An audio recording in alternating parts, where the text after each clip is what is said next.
آدمی جب تک اس بات کی پرواہ نہ رکھے کہ وہ بھوک کے غلبے کو کس چیز سے ہٹائے گا اور کس کپڑے کو استعمال میں لائے گا، تب تک مومن نہیں بن سکتا۔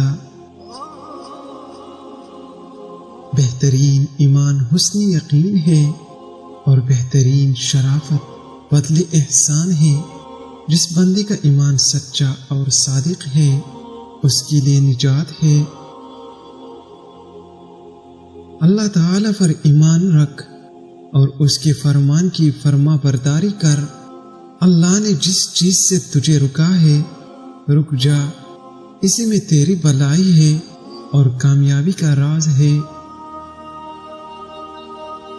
ایمان سے نجات ملتی اور عافیت تندرستی سے حیاتی کی لذت۔ اپنے نفس سے حیا کرو، برے کاموں کو اختیار کرنے سے بچو، اس میں اللہ کی سخت ناراضگی ہے۔ بے شک عہد و پیما قیامت تک گلے کا ہار ہے۔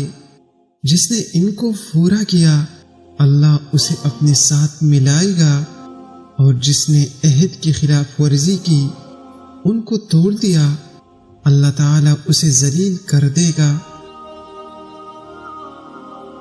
جب کوئی کسی سے وعدہ کرتا ہے تو سمجھ یہ ایک قسم کی خطرناک بیماری ہے، لیکن جب یہ وعدہ پورا کرتا ہے تو یہ بیماری تندرستی کی شکل اختیار کر لیتی ہے۔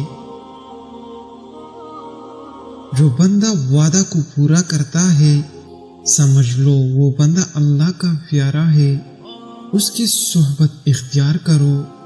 وہ عام انسان نہیں، اللہ کی بہت قریب ہے، اس کے ساتھ تمہاری آخرت اور دنیا دونوں کے لیے فائدہ ہے۔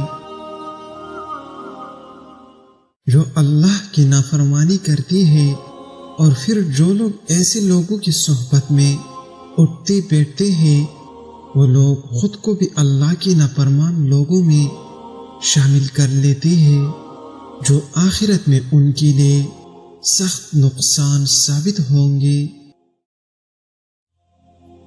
اپنے اقرار نہ توڑ، اپنے عہد کے خلاف نہ کر، اور اپنے دشمن کے ساتھ دھوکہ اور فریب نہ کر کہ اللہ تعالیٰ نے اپنا عہد اور قرار تیرے لیے باعث امن ٹھہرایا ہے۔ جس بندے نے اپنی امیدوں اور خواہشوں کو دل میں جگہ دی اس کے غم اور دکھ درد میں اضافہ ہو جاتا ہے۔ ضروری نہیں ہوتا کہ جس چیز کی خواہش کی جائے وہ ہر صورت انسان کو ملے۔ پیٹ بڑھ گیا ہے تو کلونجی کا دانہ کھا کر 7 بکری کا دودھ پی لو، 10 دن میں دبلے ہو جاؤ گے۔ کسی سے بھلائی کی امید رکھنا بے وقوفی ہے۔